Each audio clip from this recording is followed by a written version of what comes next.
Good afternoon mga ka-troopers. Good afternoon. Shoutout muna tayo sa mga MRM users natin. Sila ni Marvin Lloyd. Shoutout sa inyo dyan. Si Weng. Ito yung mga kidapawan Kidapawan North Cotabato. Si Rogelio Jr. sa Danao. Si Bobby Tengso ng Solano. Si Castor Lawag Ilocos. Si Suko sa Pagadian. Si Peter Lowy Canlaon. Mark Anthony and Peter Fund. Shoutout sa inyo. Si Chris ng Baguio. Si Rodelio dyan sa Canada. Pati nating katrooper na si Joseph dyan sa California, USA. Shoutout sa inyo. Shoutout kay El Nino. Shoutout tayo dyan kay sa mga 700 members ni El Nino Anthony Moanya and counting. Congrats dun sa yung napasok dun sa elimination gamit ang yung Michael Pons. Shoutout sa inyo dyan. Napasok sila dun sa elimination ng ilang mga kaksi na salihan dun.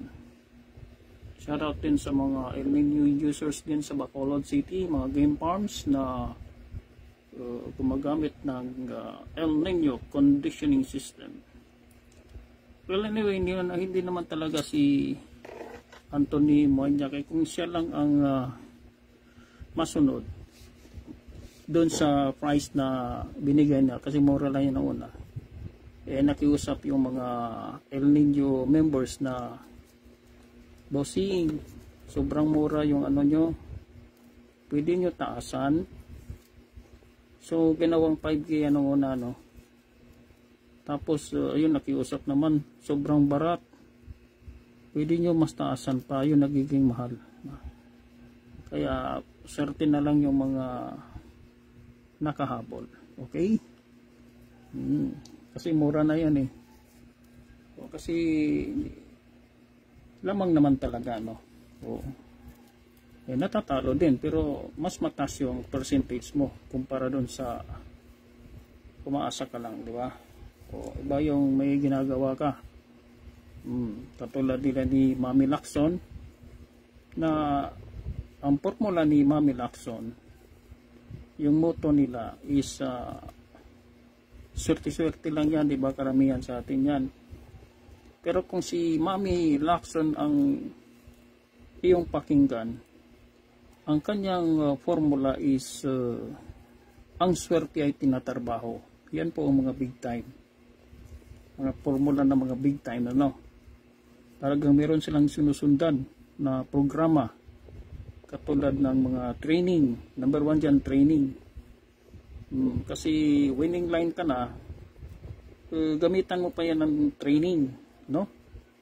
Meron silang sinusundan, katulad nila ni Pat Bell na nag-champion sila sa Candelaria, solo champion nata si Pat Bell. Yan pa si Pat Bell, malit pa lang yan ay trained ni Nini Abilio. So subukan natin tong si Master Lance, yung pagkabit niya ng tatari. So nakita natin si Master Lance de la Torre na yung nagturo sa kanya, kasi nung unang panahon daw, sabi ni Master Lance, walang tutorial nung una, mga 70 siguro, 1970s, wala yun, walang mga tutorial. Meron daw siyang nabasa na libro ang may gawa, Father of Mitra. Di ba si Mitra Gapper din, di ba? Weng, musta dyan? So, pag ikaw ay isang gapper, at least meron ka ring alam sa history, di ba? Para kung mamit mo yung mga bigatin, ay meron ka ring tampo. Kung nakipagkwentuhan sila, hindi ka lang nakanganga.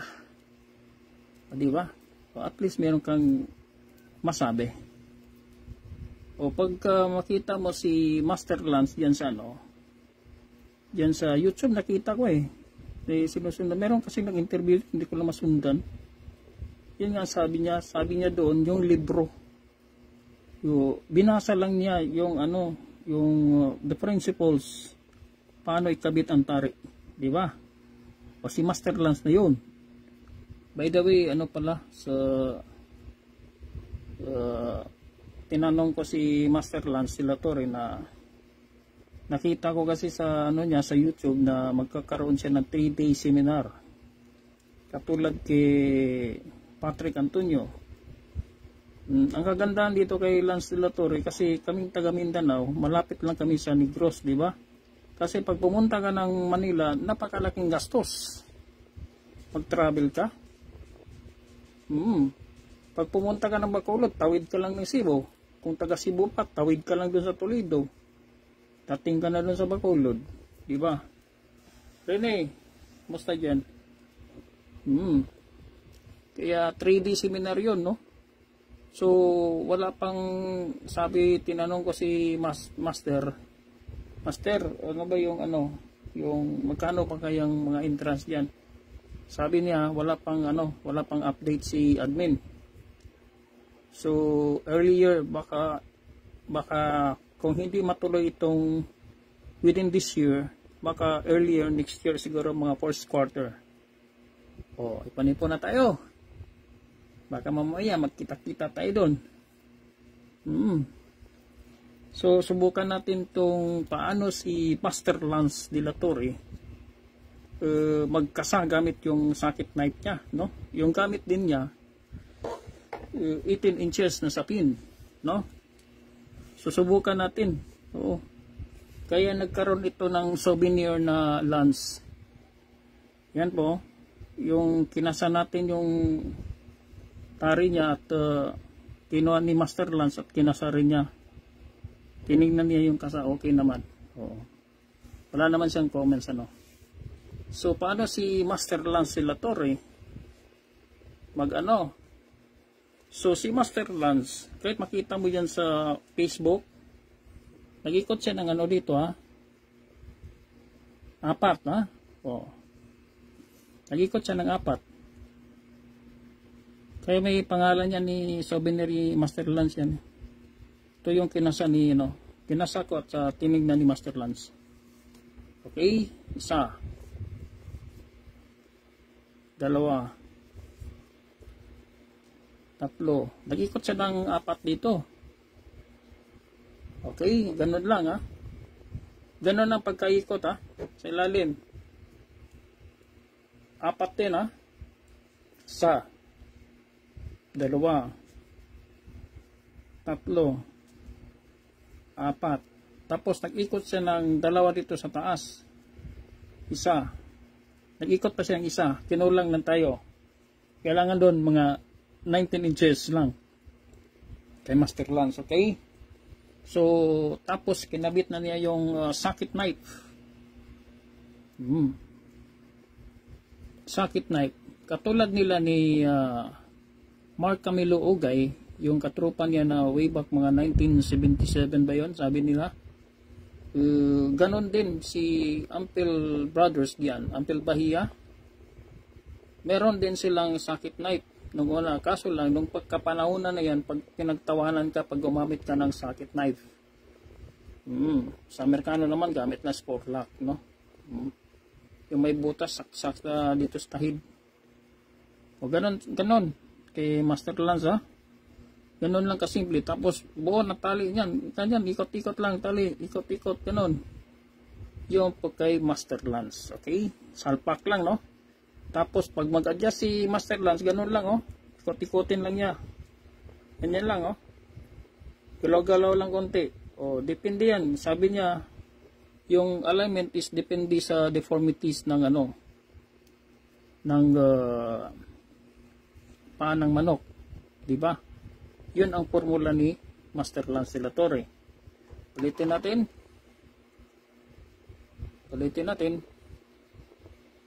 Yan, oh. Kailangan na mayroon ka na nitong mga 19 inches. Okay? So, napakadali. Kaso lang, ang problema, mahal yung tari. Pag bumili ka kay Master Lance, napakamahal po. Hindi bagay doon sa mga, mga new fights. Okay? Ganun lang, ikot ka lang ng 4.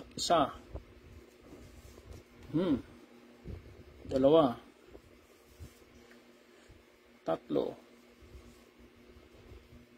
4. Sa ilalim naman tayo.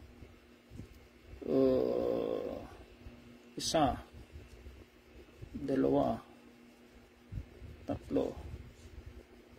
4. Tapos umakit siya sa ibabaw. Nag-ikot siya ng 1. Inabot. 2. Okay? So nagiging 6. 4 sa ilalim. Ganun lang si Master Lance. Okay? Tapos yun na, yung socket knife. Ang gamit ni Master Lance is socket knife. Pwede kayo magtanong sa kanya. Pero kailangan marami kang baon. Kasi yung tari na yan is pwede mo gamitin sa Pitmaster. Pwede mo gamitin sa World Slasher. No? Pwede mo gamitin sa Candelaria. Yun. Kaya medyo mabigat yung tari na yan. Kailangan big time ka talaga. Pag bumili ka ng tari na yun, kailangan pamusta mo. Sulit talaga. Para hindi ka malugi sa tari. So, shoutout tayo dito sa mga MRM users. Si Pijo Rap. Shoutout sa inyo. Gilbert. Galedo Maki. Musta dyan, Kung napapansin mo si Antik, DC Antik, yung taga Baluy, minsan na pasyalian dyan sa upland, bantayan mo. Maganda yung mga yan, panlaban, mga pang-World Slasher, yung mga gamit yan. Hindi ko lang minsan maabutan si DC Antik. Baka makita mo dyan, may mga entry sa mga dyan. Bigatin si taga Baluy yan. Baka mapansin mo dyan, minsan hindi na pakilala, naka-face mask lagi yan. Pero mga bigatin ng mga, kikita ko kasi yung mga bitaw niya dyan sa upland, nagpapanalo naman. Maganda. Minsan naka-MRM yan, meron niyang MRM, member yan ng MRM. Basta nabili yan sa mga bigatin na mga panlaban yan, galing Bacolod, galing Davao, galing Maynila, mga pang-World Slasher, doon yan nabili. Kaya malupitan ng mga panlaban niya ni DC Antik. Baka mapansin mo doon. Shoutout si Chard Cabalbon, si Dong Savio, si Keloray, si Keloray pag nagdiderby yan, naka-MRM yan si Keloray. Shoutout kay Lady Gaffer, may si Isbap dyan sa Pangasinan. Shoutout kay Singkit. Shoutout kay Reiki sa Lucena, si Kenji, so good, si King sa Palo Leyte. Codes, shoutout sa inyo, Codes. Gilbert, Treva Pilar, si Marlon, shoutouts. Shoutout Top Hill.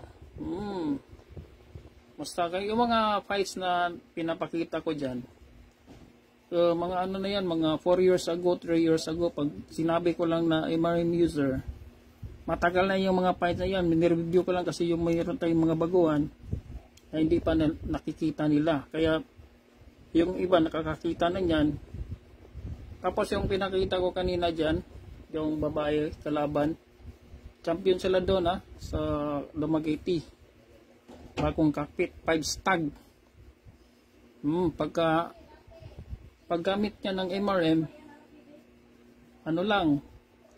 within 1 week, sumali ako, sanang mag-upper noon. Sabi ko, Hindi pwede kasi may dumating na pera, no, sa ano tayo, sa Bangko Sentral, no. Ilang millions yung pera na ano pinail namin.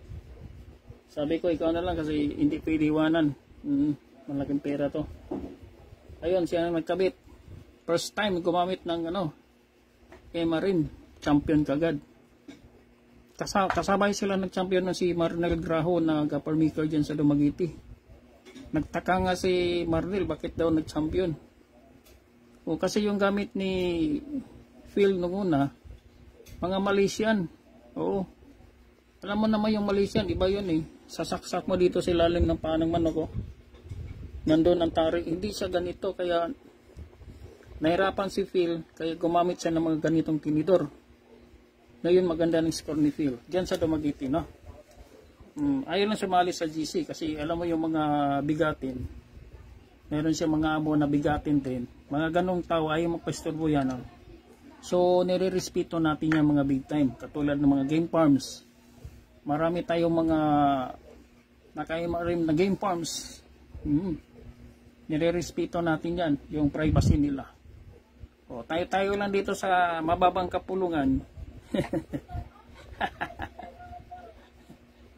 Pagka sinabi mong pag ikaw ay yung tari mo na klaruhin mo pag ikaw ay kumuha ng Emarim, kung sangkong ba yung tari mo or ano lang, mga media luna lang, ordinary na mga tari lang. Pag ikaw ay nakasangkong, klaruhin mo kung yung sangkong mo is less than 5 inches. Kasi kaya lang yan sa mga ordinary natin na yan na mga boots natin Pero pag sangkong mo ay 5 inches pataas ay hindi na kaya. Hindi na kaya ni Emarim, lalo na pag ikaw ay magbunggo tahid, no?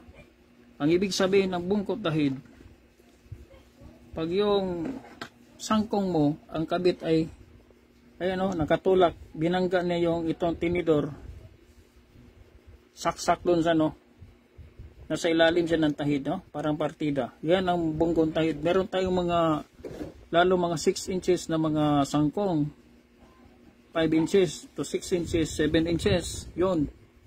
Bunggo tahid ka na dyan. Ganyan, no? Merong mga gumagamit yan lalo dyan sa Gihurngan.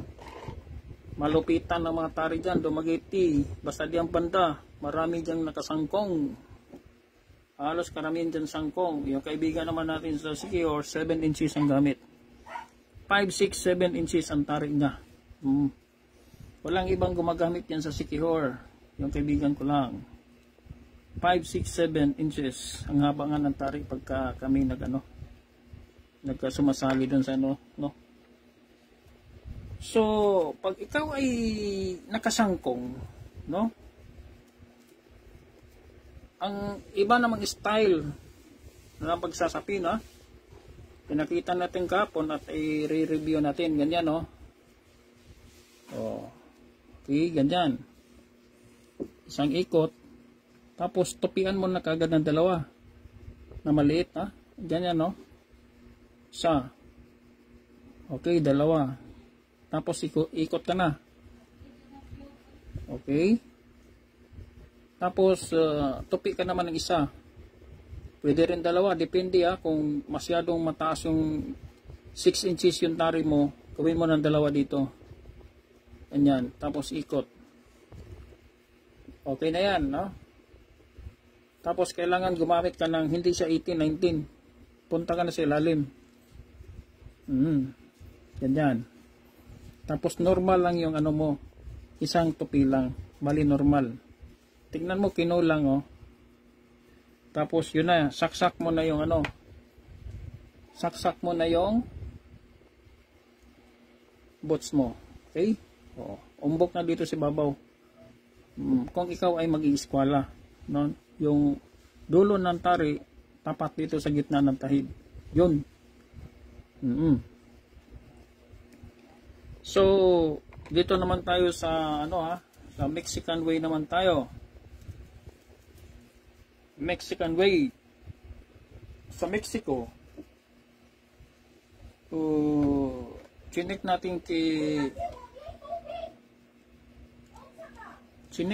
kay ano, kay Meta AI, no? Kay AI. Pinaano natin sa kanya kung kailan yung Mexico nag-umpisa ng sabong. Pareho lang pala sa Pilipinas kasi Hispanic time eh. Spaniards ang sa kanila introduce. Pero sa kanila naman, nung una kasi sports, no? Ang treat ng sabong nung una is sports. Wala namang ano nung una eh. Siguro merong boxing. No? Katulad ng mga 15th century. Ano ba yung mga lulos-lulos natin nung una? Yung mga kaluluhan natin nung una. Gilbert, kumusta yan? Diba? May sabong na nung una. Spanish time eh, diba? Panahon siguro nila pula po. Meron ng sabong nung una. Kasi ginagawang culture. Oo. Kaya, pag tinanong mo is, good afternoon. Pati sa mga ano pala, shoutout sa mga katroopers mo dyan sa St. Luke's, mga barkada mo dyan. At mga MRM Antipolo boys, mga gwapo boys dyan sa Antipolo. Kumusta sa inyo dyan? So, nalaman natin nung una na yung sabong, cockfighting nung una, culture yan ha. In Spain and Spain ang nag-introduce sa Mexico and sa Pilipinas, no. Noong unang panahon ang patukan nung una yung ano lang, mais, di ba? Mga manok nung una, mga Tagalogin, ganoon. Mga Texas balulang. Pag sinabi mo kasing Texas nung una, imported yan. Kaya doon nag-umpisa ang yung sabong. So it is sports, considered as a sports. Wala naman kasing basketball. Panahon ng una, panahon din ng Lapu-Lapu Magellan. Wala naman siguro may basketball. Anong bulan la? Yung niyog? Wala siguro. Kaya yung manok, ang nila. Pero ang Mexico, nagising din sila dyan sa sabong, pero iba ang nila gamit. Ito. Mexican boots. Medyo malayo tayo sa kanila, no? Ganito yung mga bots nila. Tapos yung mga wala na silang sapin kasi doon sa Mexico. Lalagyan lang nila ng dito.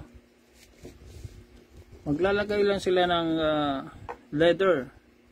So kung tignan mo sa YouTube, merong nagdi-demo dyan. Kaso hindi natin maintindihan kay Mexican eh, no? Pero kung titignan mo lang yung actions niya, maintindihan naman eh. No? Yung iba, double-sided ang gamit dito. Pero yung iba naman leather. Oo. Tapos yan.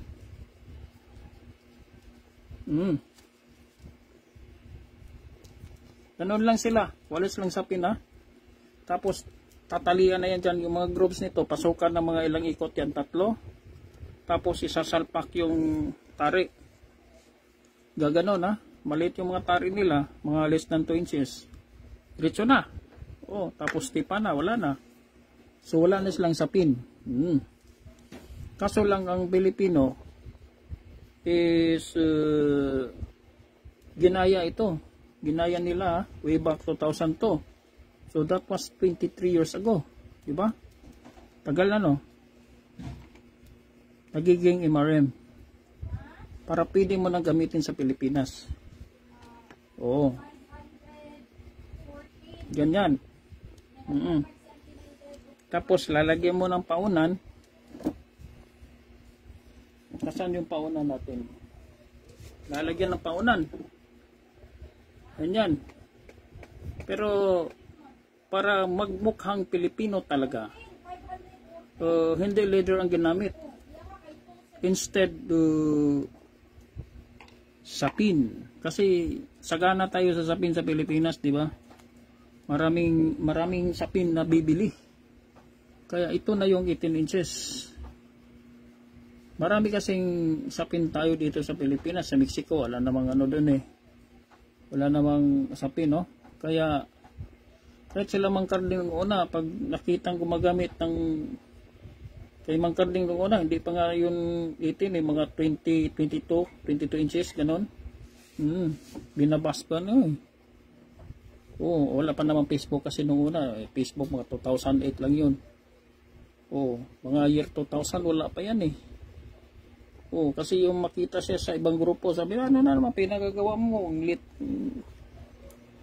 Ang iksi-iksi ng ano nyo, yung sapin. Walang kwenta. Oo.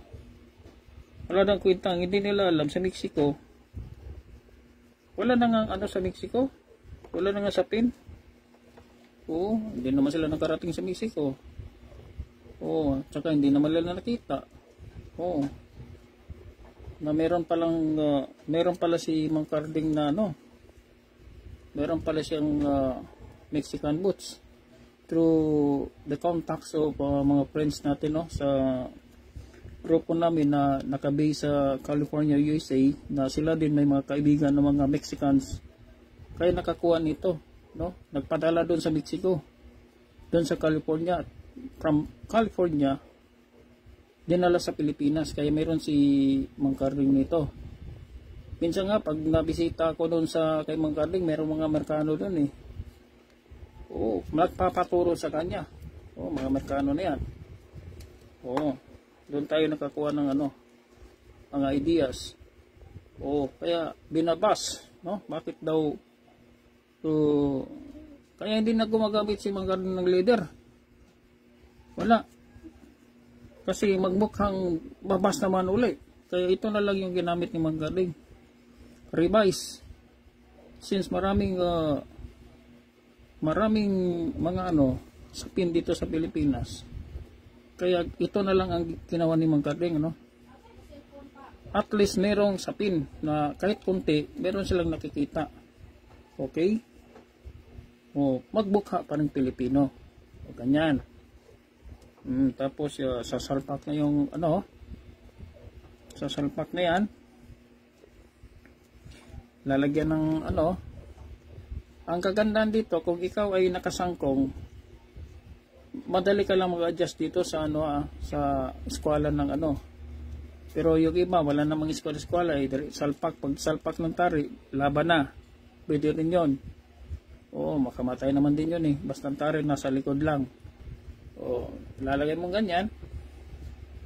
Ang importante sa tari na hindi siya gumalaw, no? Pag ganyan mo, bahala ka na sa ano, sa asinta mo. Oh. Rodelio, Ubando, yan si Rodelio, no, yan tropa natin yan nasa Canada. Mga 9 plus sa inyo ngayon diyan sa Canada, Rodelio. Mga 9:45. Trooper natin yan, no, si Rodelio. Oo, ikaw nang bahala dito sa asinta mo. Dito ka lang magpapalit-palit. Palitan mo ng maliit or gusto mong mas malaki nito ayon sa timplada mo. Oo, maglaan ka ng maraming paunan na iba't ibang sizes. Kasi hindi nga tayo pareho ng asinta. Tapos yun na. Lalagay mo na, di ba? O, yung mga baguhan diyan na ano, iba yung sabi ko sa iyo, iba ang gapper kaysa nagpakabit ka lang, no? Kasi sabi ni Jenjen Arayata, mas maganda yung matalo ka sa kamay mo. So ibig sabihin, di bali ng matalo basta ikaw ang nagkabit, kaysa matalo ka na ang dami mong chichi-burichi doon sa gapper kasi hindi namatay yung kalaban. Sabi ni Jenjen, nag-aral na ako para pag matalo ako na lang sarili kong sisihin. Tama rin yun, no? Para wala ka ng sisihin na iba. At saka ang kagandahan doon sa ano, ang kagandahan doon sa marunong kang magtari, anytime ka maglaban, katulad sa amin nung una, way back mga 1990s, ayun ang problema namin pag naglaban kami, walang gapper, no? Buti kung makapunta kami sa bunga na yan, meron kaming suki doon. Kung mapadayo kami sa ibang lugar, kahit magbitbit ng gapper, wala. Kaya ang mangyari, magpakabit kami doon na hindi namin kilala. Tapos yung gapper na yun na nangyari na sa amin yan, no? Naglaban kami dito. Yung utay na nagkabit pala sa amin, yung kalaban pala namin. Pamangkin pala na yung kalaban namin. Palo ng palo yung manok namin, hindi nakamatay. Muntik na buwarilin. Kasi sundalo yun ranger. Oo. Sabi ko, matanda yun, tababihan mo na yan, manok lang yan. Ganon po, no? Palo ng palo yung manok natin, wala, hindi makamatay. Kaya mas maganda yung marunong ka. Lalo na sa medyo pusahan mo na medyo malaki, isigurado mo na. Di baling matalo basta ikaw ang nakabit. Mahirap na yung yasa mo lang doon sa kapitbahay mo. Pag pumunta ka ng kasal, sabi ng kapitbahay mo, nagsuot ka na ng barong ngayon. Suot mo yung magandang slacks mo, sabi ng kapitbahay mo, mag-brief ka. Punta ka doon sa simbahan, mag-brief ka, or naka-slacks ka. Pero, tanggalin mo yung barong mo, magkamisita ka lang doon. Yun ang mangyari sa'yo. Pag hindi ka marunong magtari, kasi si kapitbahay mo, siya ang masusunod. Diba? Pinumustahan mo ng malaki, tapos natsupikan niya, tudas ka ngayon. Yan sabi ko sa'yo, pag pumunta ka ng simbahan, umatin ng kasal, sabihin ng kapitbahay mo, mag-brief ka, ay talagang susunod ka doon. Kasi inasa mo sa kanya yung mga kamay mo. Mahirap tol. Mahirap pumasa ngayon. Baka mataal tayo. Kaya maraming nahulog sa taal dahil sa mga tsupi na yan. Mga pang-ilaliman na yan. Ikaw yung matapat dyan. Kasi wala ka man lang kalam-alam. No? Magsasapin. Anong klaseng tarik gagamitin? Matalas ba yan? Bago ba yan? Hindi ba yan natitiris ang dulo? Kasi wala kang alam. Gamit ka punta ka ng gira, dala ka ng baril. Yung baril din alam mo, hindi mo alam na hindi pala, mag-backfire pala yun. Parang ganun lang din yun. Meron akong alam Kasabong. Sumasali-sali kami nung una, derbe. Kung saan-saan lang bumibili ng manok. Turuan natin, ayaw.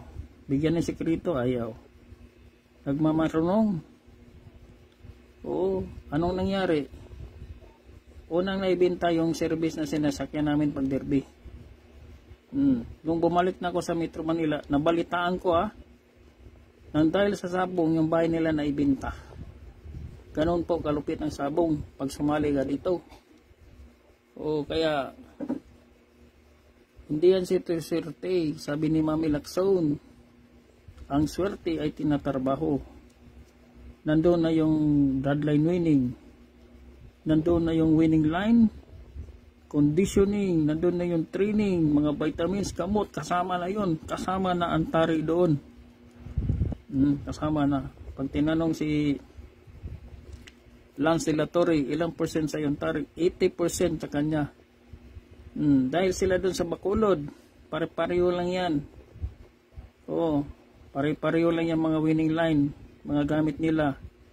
Pare-pareho lang ang training. Pare-pareho lang ang pagkain. Mga gamot. Nagbigay kalaban mo ng gamot, nagbigay ka rin. Pero doon tayo makatalo sa tari. Doon tayo nakakatalo. Kahit kaano kagaling yung panlaban. Pag hindi maayos, pagkabait ng tari, tudas ka. Kaya tignan natin sa yun ang hindi makita ng iba. Na sa Mexico, wala nang sapin doon. Pilipinas lang pong gumagawa nito. Pero sa Mexico, leather na lang. Ganon kagaling ang mga Mexicans. Tapos, matigas yan katigas nito. Kahit pa martilyuin mo yan. Ganon lang sila. The principles, hindi sila natatakot. Bakit? May tahi daw. Mostly pa nga Hindi yan gumagalaw. Kahit ikutin mo yan dahil Nakalock siya sa tahid. Yan o, yun ang din nila makuha. Nakalock sa tahid ng Mexican boots. Katulad lang din ng kambal niya na Pilipini Butana. Nakalock din sa tahid. Oh. Kahit panong galaw mo dyan, sige galawin mo. Matigas yan eh. Nakalock sa tahid yan. Oh, sa Mexico, wala na silang sapin doon. Leather, saka ganyan lang. Marami sa YouTube dyan, tignan mo niyan mga demos dyan sa ano. Oh, okay. Tali na lang ilagay dito sa mga group. Pasukan yan ng mga tali yan, no? Pasukan yan. Tapos lagay yung tali, diretso na. Ganon ang mga Mexicans. So they are more advanced than Filipinos. Advanced talaga. Oo, kasi sila lang nauna nito, tayo wala tayo eh. Kaya nag-uumpisa pa lang tayo dito sa Emarim. Palay natin magiging bots ang ganito na yung mga bots na for how many years? Coming 20 years from now, baka ganito na yung mga bots natin. Kaya inaunti-unti natin Oh. Wala nang sapin-sapin sa Mexico. Buti sa Pilipinas meron pa. Oh. So baka next year pakita natin yung ito 18 inches. Gagawin na lang natin 10 inches. Bawasan natin ng 8 inches. Halos kalahati na lang nito ang gamitin natin sapin. Ganyan lang. Oh. Ganyan lang kaiksi. Kasi nga sa Mexico wala nga silang sapin eh. Kaya yung medyo para hindi tayo madihado dun sa Mexico yung style nila, bawasan natin yung sapin natin kasi sa kanila leather lang nilalagay. Para hindi tayo madihado sa kanila. Filipinos are more experts in the copying. The best imitator in the world, Filipinos. Lapag mo yan, kopyahin namin yan. Nilapag ang Mexican, kinopya, nagiging Emarim. Kaya Pilipino Butana. At least may idea kayo, no? Na ganon pala. Kaya doon ang hindi nila makuha itong sapin. Bakit raw 18 inches? Bakit 18 inches? Ang hindi rin nila makuha, bakit sa Mexico walang sapin? Leather lang. Yun din ang hindi nila makuha. Ganun lang hindi rin nila makuha yun na walang sapin. Walang take note, walang sapin yan. Bakit tuloy pa rin ang laban? Yun, ayaw nila magsapin dyan. Sagaba lang yan eh. Hindi nila pagpapalit yan sa leader kasi isasalpak mo lang dyan, wala ka na ikot-ikot. Ganon Okay. Emarim Butana, Pilipini Butana. Darating ang panahon na yung sapin natin magiging maiksi na lang. Kasi pinipilit natin gayahin ang Mexico na kung pwede wala ng sapin. Magastos din yung sapin. Mahal din yun kung bumili ka ng sapin. Ilang beses mo magamit yung sapin mo. Pag madumi-dumi, madugo-dugo na yan. Wala. Magastos din yung sapin. Tapos yung boots pa, ilang beses ka bibili nun. Magastos rin. So good afternoon sa iyo lahat yan Shout out Wilbert, mga tropa mo dyan. Sa Canada, Rodilio, musta dyan? Practice lang Rodilio. Practice lang ng tali lang. Lagi mo lang yan yung tali. O kasi si Rodelio sa Canada. Oo. Yan, katulad sa akin nung una, nagsiman tayo. Pagtulog natin, tali lang, ganun. O bago matulog, tali lang. Sige. Tapos nung Saudi naman tayo, tali lang din. O ganun. Malakas nga ang Saudi, sabong sa Saudi. O itong parating na November, December, malamig yan. Kalakas ng sabong. Putang mga Pilipino doon, kalaki ng pustahan. Mga manok panderbe, kaganda. Mga Arabo, nagsasabong din. Kala nyo. Oo, kalakas pa eh. Anuhin ka pa eh. Biruin ka pa. Hindi, tinapay lang kinakain nito. Kagaling din mag-arulot, mga ano ah. Oo. So, good afternoon. Ang hindi lang makuha ng mga Arabo yung ano, pagkagaper. O, kasi ang nagagaper din mga Pilipino din. Way back 2014, mahal ang bayad ng gaper doon na. Oo. Meron nga akong nalaman doon na isang gaper, kung una, nag-ano lang eh, commute. Yung nakilala na bilang gaper, nakakotse na. Sa Saudi yan. Oo. Malaki, grabe ang kita ng ano doon. Malakas ang kita ng ano doon, yung gaper at saka yung barbero. Magaling kang magupit, pira yun doon. Naku po, pira yan. Magdala ka lang ng yung dekorente na pang ano ng buhok. Naku po, halos kada hapon may mapagupit sa iyo eh. Mga Indiano pa, mga Nepal, Pilipino pa. Ganoon. So, Ayakal, oh yun, ang ano ko sa iyo, si Ayakal. Lagyan mo ng ano dito. Pag wala, by the way mga katroopers, pag walang tahid, katulad dun kay mga influencer, lagyan mo ng ano dito, double sided. Kasi walang tahid eh, para yung ano mo sapin, kapit dun. Yung sapin, kakapit sa doon sa ano, double sided. Di nakagalaw yon. Tingnan nyo kay mga influencer sa Facebook pa, sa YouTube yon. Kaso lang yung double sided na yon, nabibili doon sa mga ano, yung mga spare parts ng mga kotse, auto. Oo, meron. Kaso mahal, 250. Yung kulay brown, pwede mo itanong yun doon, pero wag na. Doon ka na lang bibili sa National Bookstore. Merong double-sided doon ng pang estudyante. Yun ang ginagamit namin sa bangko pag meron kami idikit, mga tarpaulin. Yun, may double-sided yung green ang ano. Tatanggalin mo yun ang idikit mo. Malipis lang, lagyan mo lang ng malipis dito para makapit lang. Tsaka dito silalim, tapos mag-ano ka dito. Saka mo ilagay yung sapin. Pag walang tahid yung ano mo, panlaban. Itansya mo lang ha. O, kasi si Imarim, kahit walang tahid yan ha, pag iganyan mo, naka-align pa rin yan. Yan ang tandaan nyo. Naka-align pa rin yan. Okay? So, ganun ang gawin mo. Ayakal. So, good afternoon ha.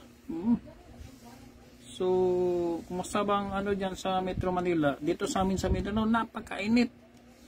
Oo, abot ng 36 to 40. Sana hindi ko pa na-monitor kung may bagyo bang papasok yan sa inyo. Kaya, just keep on watching. Albert, musta yan? Ha? Ingat sa mga ano natin, ha? Mga biyahe-biyahe natin. Pagka may oras, pagka si bossing kapi-kapi rin tayo sa alas 3. Okay. Good afternoon sa lahat. Next time ulit.